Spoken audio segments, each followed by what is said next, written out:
Hi guys, my name's Nicole. I was born in Winter Park, Florida. I'm 31 years old.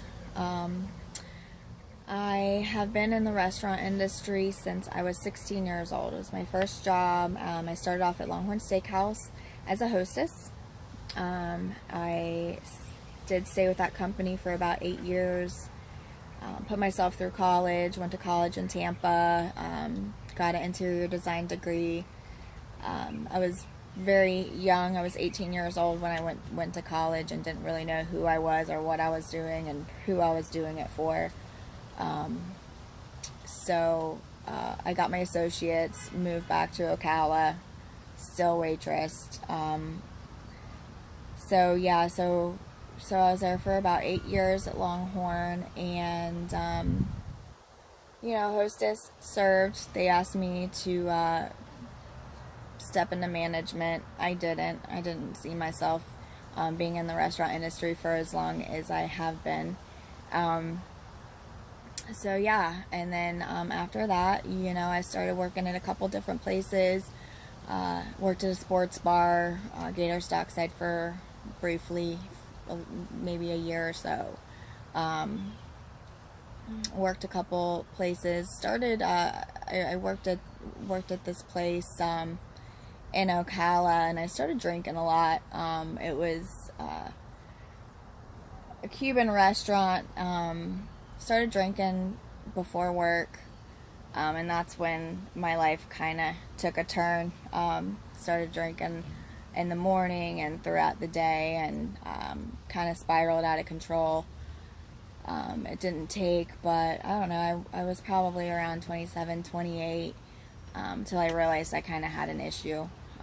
And so I moved to Sarasota and went to women's treatment program, freedom program, called the Harvest House. It was the best decision I ever made. My life just kind of got out of control. Couldn't hold a job. Just was, unaccountable, depressed, everything else. So I went and I got help, and I graduated there. I actually, went back out for a little bit after, and then came back and really took it serious and got my life together. I got saved, by the grace of God. I'm still here, and and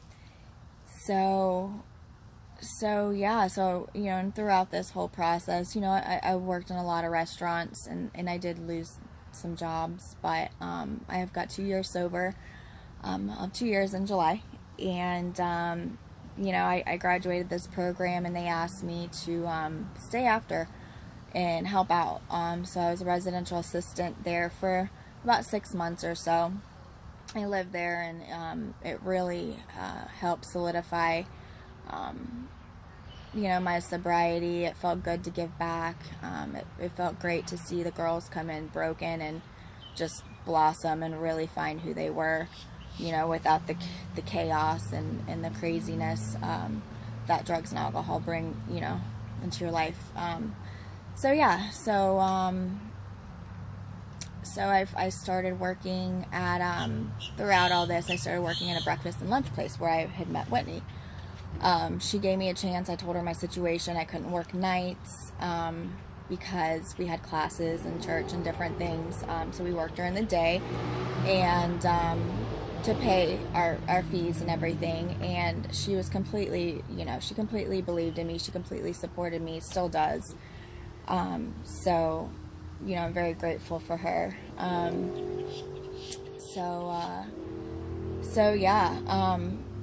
We're starting this whole journey. I believe we decided on driven women with a vision. Whitney is just a strong woman I look up to. I also feel extremely empowered after what I had been through and where I'm at today. I went from sleeping on couches and not really believing that I could live another year to having a home, having my own vehicle, and really just kicking life's ass. And it's pretty cool. God's been really good to me. And in return, you know, I want to, with this whole thing and our vision and our goal, to, you know, to maybe have a business to help out, women to really believe in themselves, and to, you know, to give them a chance and to really support them. And, you know, whether it's single moms or, you know, women who have made some bad decisions growing up, and now, you know, they're kind of stuck with, a background to where, you know, it looks bad on paper, and they're trying to do better with their lives. You know what I mean? Because people do change, and people can change. They just have to believe in themselves, and they have to, just be supported. You know, we need to support, women need to support each other, and, you know, build each other up, not break each other down type thing. And we just want to create an environment to where, you know, we can do this, and we can support each other. So anyway, I'm really excited. I hope you guys, stay tuned into, this journey. I'm not sure really exactly how we're gonna do this. We're kind of winging it, and hopefully you guys can help us out. But so yeah, I'm excited. I hope you are too. Stay tuned. Bye.